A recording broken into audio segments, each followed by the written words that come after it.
Hershey-chase experiment. तो Hershey-chase experiment ने क्या प्रूव किया, दैट जो वायरल है या आप उसको अगर थोड़ा सा फैला दो तो प्रोकैरियोटिक, तो प्रोकैरियोटिक जो genetic material is your DNA. तो ये हम लोग प्रूव कर दिए। Okay, so this is the concept. तो अब हम लोग डिस्कस करेंगे। तो इसके बाद धीरे धीरे इसको टेक ओवर कर लिया किसने, आपका Watson and Crick. These are called lobbies, you know. तो ये सब लॉबीज कहलाता है। तो ये वायरल लॉबीज है बिकॉज ये सब उन लोग को पढ़ा है मैंने ये स्कूल में। बट ये लोग इतना गद्दार बच्चे हैं, मैं क्या बताऊं। मैंने स्कूल में एक एक चीज, you see school molecular, you see the same topic videos of school. आप देखो कि कितना हिस्ट्री उन लोग को दिया गया है। ओके, कितना स्टोरीज है उसका इसके बीच में, क्योंकि एक लड़ाई चल रहा था because university of story line, California, हाँ बहुत टाइम लाइन स्टोरीज है, बहुत स्टोरीज है। मैंने एक्चुअली उस समय क्या हुआ, यूनिवर्सिटी ऑफ कैलिफोर्निया में सारे टॉप मोस्ट टीचर्स थे एंड अलग यूनिवर्सिटीज, तो उनके बीच में एक लड़ाई होता था। तो हर समय लोग कोशिश करते थे कि यूनिवर्सिटी ऑफ कैलिफोर्निया जो है वो हर समय नया नया चीज प्रोड्यूस करे। तो इसलिए अगर आप नोबेल प्राइज देखोगे, सबसे ज्यादा नोबेल प्राइजेस किस यूनिवर्सिटी को है, यूनिवर्सिटी ऑफ कैलिफोर्निया। तो लाइक दैट, समझ रहे हो। तो वो बहुत अच्छा अच्छा स्टोरीज है, आप देख सकते हो वो सब। चलिए नेक्स्ट पॉइंट। तो इसलिए अभी हम लोग जल्दी जल्दी खत्म कर देंगे, तुम्हारा अक्टूबर एंड में खत्म कर देंगे सिलेबस, बस फिर रिवीजन करेंगे और क्या। चलिए, सो अब हमारा जेनेटिक मटेरियल जो है उस टॉपिक का काम खत्म। So now we will go into a story about the, तो इसी चीज को हम लोग जो देख रहे थे, तो इसको हम लोग आगे लेंगे। सो अब जो टॉपिक है properties of genetic material, DNA versus RNA, तो इसका डिस्कशन हम लोग करेंगे। ठीक है ना, कौन सा जेनेटिक मटेरियल बेटर है, कौन सा आया, कब आया, etcetera etcetera. So from the foregoing discussion, it is clear that the debate between proteins versus DNA was unequivocally resolved. What is unequivocally? Beyond any doubts. Okay. Unequivocally का मतलब क्या होता है? So it is also called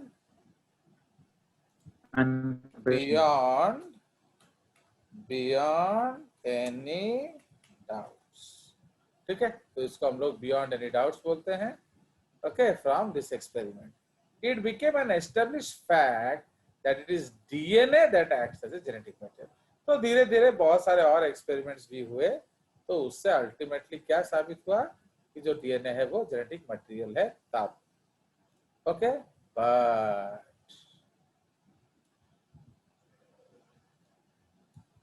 okay, now but RNA in DNA is the genetic material in some viruses. However, it subsequently became that RNA is also found in some viruses. तो RNA is the genetic material of some viruses. उसमें आपका tobacco mosaic है, तो tobacco mosaic में कौन सा virus, कौन सा डीएनए है, कौन सा आरएनए है, आरएनए। ठीक है, उसी तरह क्यू बीटा बैक्टीरियोफेज में कौन सा आरएनए है, डबल स्ट्रैंडेड आरएनए। समझ रहे हो। तो ये आपका यूनिक चेजेस है। तो इसीलिए आपका जो सिंगल स्ट्रैंडेड आरएनए है वो टीएमवी में होता है, एंड आपका जो डबल स्ट्रैंडेड आरएनए है वो क्यू बीटा, बहुत जगह सिर्फ क्यू बीटा ही लिखा होगा और ज्यादा नहीं लिखा होगा। ठीक है, चलिए। So answer to some of these questions such as why DNA is the predominant genetic material whereas RNA performs dynamic functions of mRNA adaptation, okay, so has to be found from the differences between chemical substances। ठीक है ना, उसके बाद तो can you recall the two chemical differences between DNA RNA, ये तो हम जानते हैं। दैट बताइए कौन कौन सा टू डिफरेंसेस है, बिकॉज ये सब आपका जो क्वेश्चन आ सकता है प्री बॉडी बोर्ड में। तो डीएनए आरएनए में ribose and deoxyribose sugar. First आप लिखेंगे sugar in DNA, deoxyribose and ribose, and जो पिरिमिडीन है वो थाइमिडीन एंड साइटिडीन है। ओके, क्या थाइमिन एंड साइटोसिन, यूरासिल। हाँ sorry, thymine and uracil. Okay, तो थाइमिन डीएनए में है, यूरासिल आरएनए में होता है। तो ये आप लिखेंगे ना। तो इस तरह से और भी so many differences है, we have already discussed these things. A molecule that can act as genetic material, तो ये बहुत important point है. What is the criteria of calling something a क्या genetic material? ठीक है, तो सबसे first it should be able, okay, it should be able to generate its replica, मतलब उसे replication आना चाहिए. Okay, it should be able to generate its replica. It should be stable chemically and structurally. इसमें RNA was found unfit by nature. Okay, तो nature में एक problem क्या था, दैट आरएनए जो है वो काफी अनस्टेबल था. ठीक है,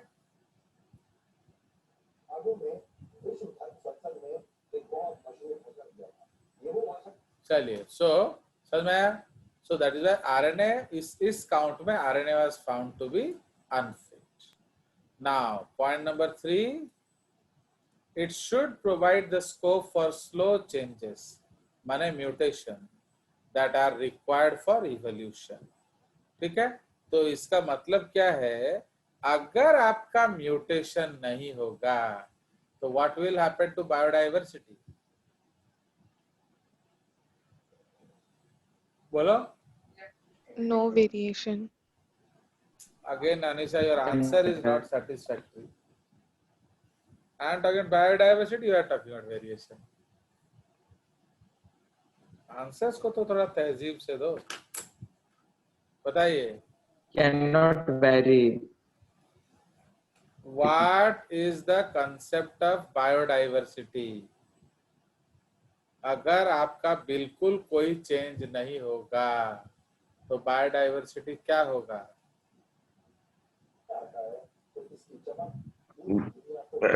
Negligible. Less.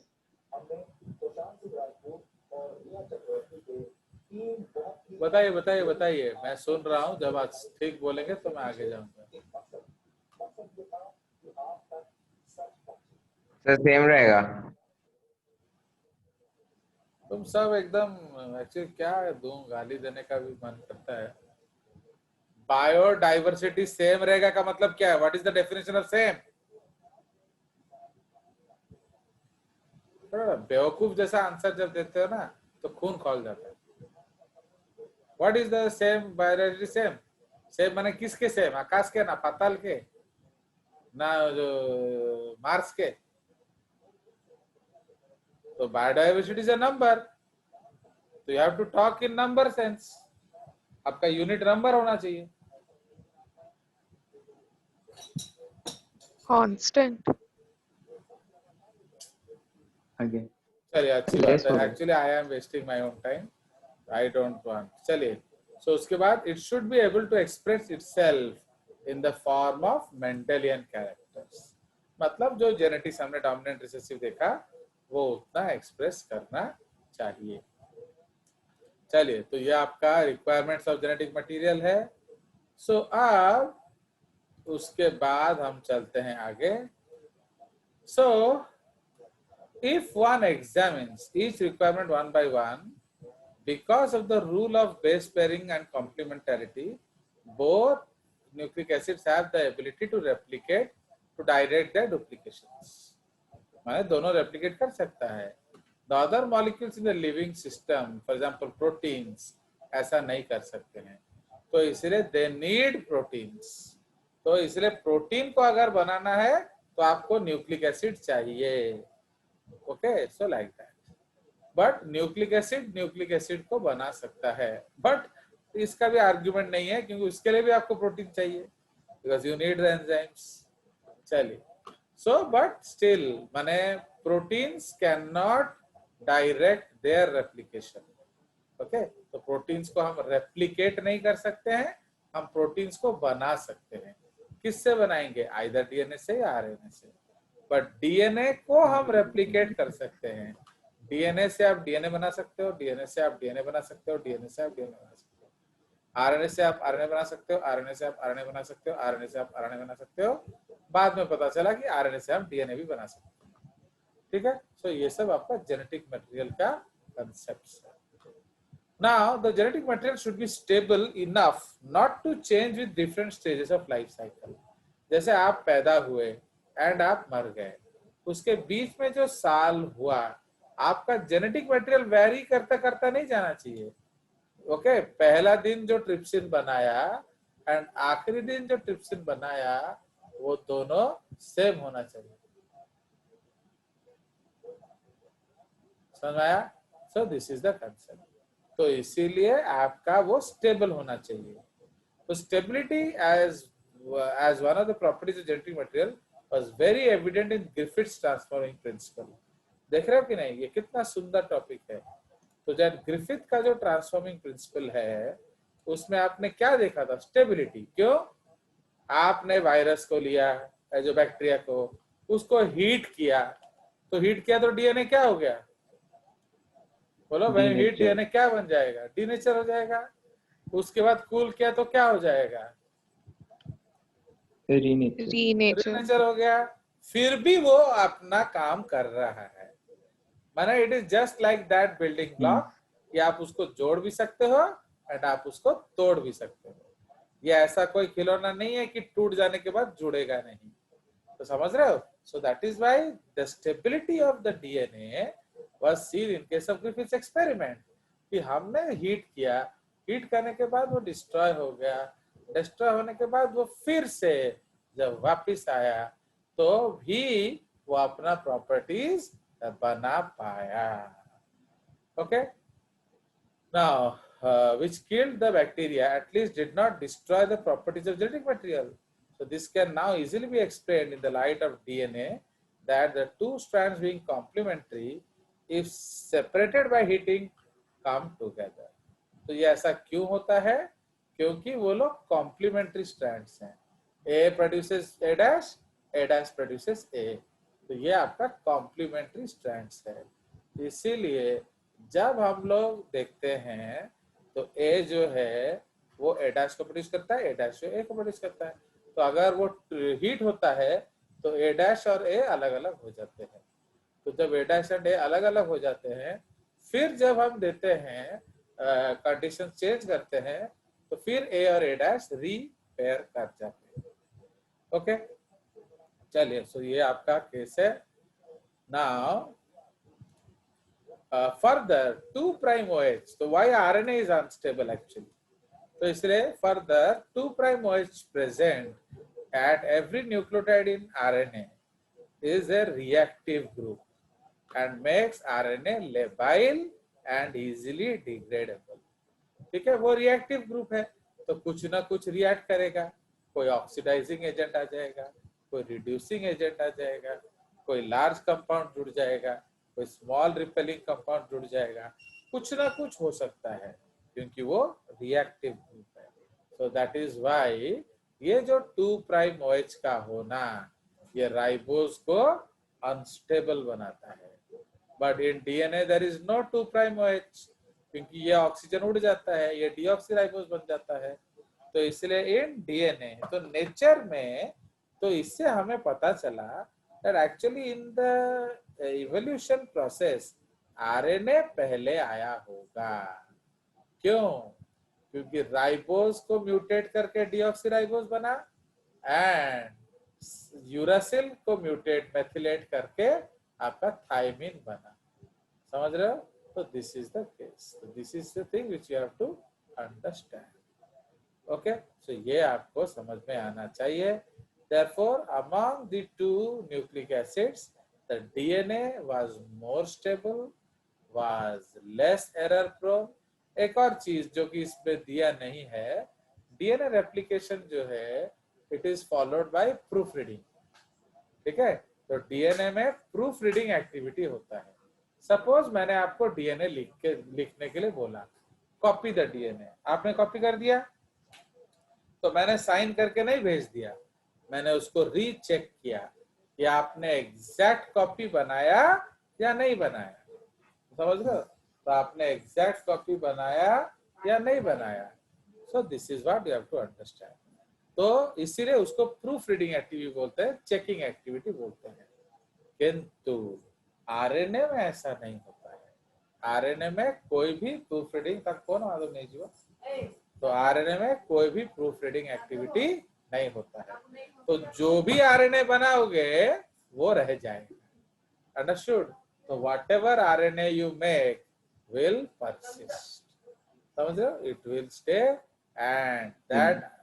तो इसीलिए तुम 1+1 को 3 लिखे हो, वो नोबडी बॉदर्स। जैसे हम लोग जो स्कूल में जो असाइनमेंट कॉपी होता है उसमें आप देखोगे कोई उसको सीरियसली चेक नहीं करता, तो वो सिर्फ पीछे एक साइड मार देते हैं एंड छोड़ देते हैं। तो उससे क्या होता है, अगर उसमें आप आंसर क्या लिखे कैसे लिखे कोई नोबडी बॉदर्स, है कि नहीं? तो जस्ट लाइक दैट। तो इसीलिए this is what you have to understand. ठीक है? तो इसीलिए जेहेतु डीएनए में प्रूफ रीडिंग होता है तो एरर का चांस क्या होता है, बहुत कम। ओके, फॉर एग्जाम्पल अगर आप इकोलाई देखोगे, इकोलाई में अगर आप देखोगे तो 10,000 10,000 to 10 million रेप्लिकेशन के बाद आपका वेरिएशन आएगा। ओके, देखो सो 10,000 रेप्लिकेशन था मुझे कुछ ना। सो 10,000 रेप्लिकेशन के बाद आपका क्या होगा, आपका जो वेरिएशन आएगा। मतलब 10,000 रेप्लिकेशन का मतलब समझ रहे हो? 10,000 रेप्लिकेशन मतलब 10,000 जनरेशन। तो ह्यूमंस में तो शायद 10,000 जनरेशन के लिए into 70 years कर लो, तो समझ रहे हो? तो 700,000 years के बाद एक चेंज आएगा सपोज। तो you see how stable it is. Okay, but RNA में इंस्टेंट वेरिएशन आ सकता है। आरएनए आप देखो खुद, इन case of this virus, this corona virus, people are telling that the strain which affected Europe and America did not come to India. तो India में जो strain है वो थोड़ा माइल्डर स्ट्रेन है। तो इसका मतलब क्या है कि 3-4 महीने में ही वो म्यूटेट कर गया। Understood? So that is why आप देखोगे इंडिया में कैजुअलिटी रेट बहुत कम है। ओके, तो the rate of casualty is much less as compare to any other country in the world. And उसका एक सबसे बड़ा कारण क्या है, may be the strain is a weaker strain. चलिए, so ये आपका concept है। Now both DNA and RNA are able to mutate. In fact, RNA being unstable mutates at a faster rate. तो इसलिए जो हम लोग बोल रहे हैं कि RNA वैक्सीन जब तक आप बना, ऑलरेडी अभी आज एक आ चुका है कि जो ऑक्सफोर्ड वैक्सीन है उसको जब ट्रायल में दिया तो लोग मरने लगे। ओके, कुछ अदर कॉम्प्लिकेशन हो गया। हाँ, कुछ और कॉम्प्लिकेशन निकल जाए। हाँ, means people are dying after vaccination. तो इसीलिए अब वो हॉट पे आ गया है। सो इसीलिए this is the concept. Okay, चलिए, सो ये आपका एक क्लोज है। तो अब आगे चला जाए। सो अब RNA can directly code for synthesis of proteins, okay, but DNA can not. समझ रहे हो? तो RNA can directly code for protein synthesis. जो आपका जो आरएनए वायरसेस है उसमें आरएनए से प्रोटीन बन जाता है, बट डीएनए को प्रोटीन बनाने के लिए आरएनए इंटरमीडिएट चाहिए। Point number 1। पॉइंट नंबर 2, टिक्की पीछे तो जलपन दियो तुम सोचना को अटके दे। तो मैडम का क्या करूं, ये जो अभिषेक को बोला मैडम को लेकर जंगल में छोड़ दो। चलो, मैडम को लेकर जंगल में छोड़ के आओ। Okay sir. तुमको कैफे हो जा। आई वांट रिया। चलिए, समझ रहे हो? सो इसीलिए तो आप जो है जो ना व्हाट विल डू, तो अब हम लोग क्या करेंगे, तो एक पॉइंट मिल गया आपको कि भाई क्यों आरएनए फर्स्ट है क्योंकि वो बिना डीएनए के काम कर सकता है, पर डीएनए बिना आरएनए के एक्सप्रेस नहीं कर सकता। नहीं कर सकते। सेकेंड पॉइंट, जब बायोकेमिकल एंगल से देखा तो हमने देखा कि RNA is actually, DNA is actually A mutated RNA, but ये जो म्यूटेंट था ये पेरेंट से, ये नारियल पानी अच्छी दे दिया। सो म्यूटेंट जो ये जो डीएनए है, नहीं उधर है, उधर जो डीएनए है वो मोर स्टेबल देन आरएनए था, तो इसीलिए nature will accept the better form. Okay, so सेटा और पैकेट रख लो। सो अब एक्चुअली व्हाट हैपेंस, तो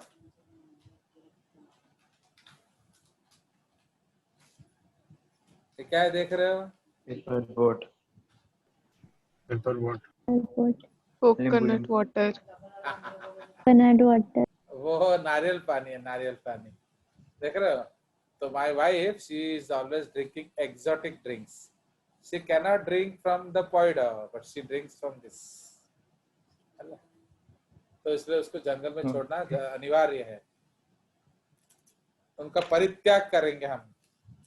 and so she will be, तो मैंने बोला लक्ष्मण को, अभिषेक को कि उनको जंगल में छोड़ के आओ, पर वो कर ही नहीं रहे, तो इज रिपीटेडली डिसरिस्पेक्टिंग द गुरु,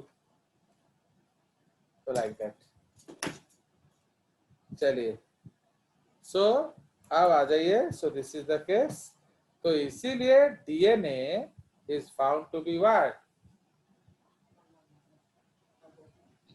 तो DNA is found, was found to be more stable. Actually मेरा एक, when I was a student like you,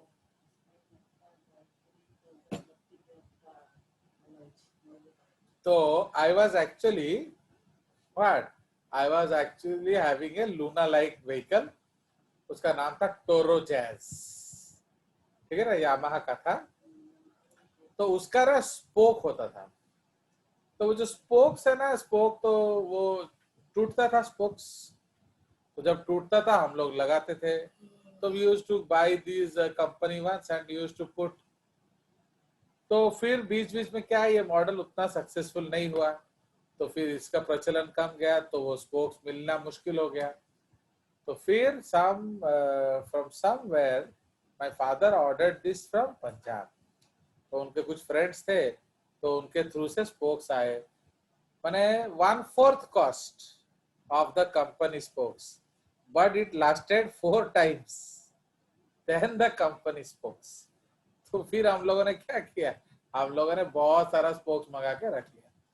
तो अब इसमें क्या है, जो कंपनी वेरिएंट है वो बेकार है, एंड जो नॉन कंपनी वेरिएंट है वो चीपर भी है एंड बेटर भी है। समझा? तो this is the case. yes, तो इसीलिए जो म्यूटेंट था वो नॉर्मल फॉर्म से मोर स्टेबल था, जेनेटिकली सक्सेस का मोर चांसेस था, तो इसलिए अब नेचर ने क्या किया, उसको सिलेक्ट कर लिया, अपनाया। Okay. And so that is why, and since it was more stable, since it was more stable, तो क्या हुआ, उसका सर्वाइवल रेट बढ़ता बढ़ता गया, एंड म्यूटेशन जो आरएनए वेरिएशन कमता गया। बट हाउ विल वी से, how will you prove that? शायद सिर्फ किसी किसी में आरएनए होगा, शायद नेचुरली ही डीएनए कहीं से आया, maybe mutation product, but it was not a competitor for RNA, या RNA was not a competitor for DNA. तो how to prove it that actually उनमें लड़ाई हुआ? तो उसको प्रूव करने के लिए हम लोग क्या करेंगे, बायोडाइवर्सिटी को चेक करेंगे। तो आप लोग कितना पांडित्य हो मैं देख रहा था। तो biodiversity is a number, constant, same, I don't know where you get this logic from. तो इसीलिए जो बायोडाइवर्सिटी मतलब घटेगा या बढ़ेगा, तो आपको ऐसा बोलना पड़ेगा। तो अगर डीएनए जेनेटिक मटेरियल हुआ होता तो वेरिएशन मिनिमम होता। इसका मतलब biodiversity would have been very less. Suppose दुनिया में 10 या 100 या 1000 वेरिएशन होता, so there would have been 1000 species. But now you know in animals there are around 13 million species known living, और डेड एक्सटिंक्ट तो बहुत है। तो समझ रहे हो कि नहीं? तो ये इतना वेरिएशन कहाँ से आया? तो इसका मतलब कभी ना कभी तो इंसान का बच्चा एक ककड़ी का पेड़ होगा। Okay, so you reproduce Yes, sir. And your baby is a banana tree. अब बनाना ट्री ने रिप्रोड्यूस किया तो उसने डायनासोर प्रोड्यूस किया, डायनासोर ने रिप्रोड्यूस किया तो उससे आपका मैंगो ट्री आया। ऐसा कुछ ना कुछ तो बकवास हुआ है ना, वरना इतना वेरिएशन कहाँ से आया? If DNA is so stable, the number of different species should be minimum. तो इसीलिए कभी ना कभी जब आरएनए जेनेटिक मटेरियल था तो वेरिएशन क्या हुआ? वेरिएशन ज्यादा हुआ। तो children did not resemble their parents. Okay, so children became different species and parents were different species. हुआ होगा, जरूर हुआ होगा, वरना अगर डीएनए पहले से ही होता तो वेरिएशन इतना ज्यादा नहीं होता। तो do you understand? So this is the explanation. Yes, sir. Why we have so much biodiversity. इसलिए आप देखोगे, अगर आप एनिमल स्टडी करोगे तो कॉर्डेट्स में ज्यादा बायोडाइवर्सिटी नहीं है, ज्यादा बायोडाइवर्सिटी आर्थ्रोपोड्स में है। ओके, तो लोअर ऑर्गेनिजम्स में ज्यादा है। तो अब उसका रीजन क्या है वो तो that is time to be talked about. But in case of your general concept, हम लोग ये कह सकते हैं कि आरएनए जेनेटिक मटेरियल जब था उसने काफी वेरिएशंस प्रोड्यूस किया एंड डीएनए के बनने के बाद वेरिएशन बहुत ज्यादा कम हो गया। Okay, so like that, but still these are things which have to be explained. And conditions अगर डिफरेंट हैं तो ज्यादा वेरिएशन होगा, कंडीशंस अगर स्टेबल हैं तो कम वेरिएशंस होगा। चलिए, तो ये हमारा हो गया कि जेनेटिक मटेरियल के लिए क्या क्या चाहिए। तो second thing, how does genetic material replicate? So इसमें भी एक एक्सपेरिमेंट था, दैट इज कॉल्ड द क्या, मेसेल्सन एंड स्टॉल्स एक्सपेरिमेंट। ठीक है, तो जो मेसेल्सन एंड स्टॉल्स एक्सपेरिमेंट है, हम लोग एक छोटा सा थर्ड सेशन करेंगे। Okay, so will just finish Meselson stall and will close it. तो हम लोग एक मेसेल्सन एंड स्टॉल्स एक्सपेरिमेंट था, उसमें उन्होंने प्रूव किया दैट जेनेटिक मटेरियल जो है वो सेमी कंजर्वेटिव है। तो what is semi conservative replication? बोलिए, सेमी कंजर्वेटिव का मतलब क्या है? कि जो दो स्ट्रैंड्स बनेगा, एक पेरेंटल स्ट्रैंड होगा, एक न्यू स्ट्रैंड होगा। ठीक है, so this was the concept of semi conservative. Again a very sure short question in KVPY. तो केवीपीआई में ये क्वेश्चन आने का बहुत ही ज्यादा प्रोबेबिलिटी इसमें से होता है। And Meselson and Stahl proved it in prokaryotes, lower organisms, and जो आपका in eukaryotes this was proved by Taylor and Roots. ठीक है, तो in Messelson and Stahl they proved it using E. coli, and in your higher organisms it was proved by Vicia. using Vicia faba, or that is called broad beans. ठीक है, चलिए, so this is the case. So I am ending the lecture because unnecessarily वो 3 minute बचा है, तो फिर rejoin करके हम लोग उसको लिखेंगे।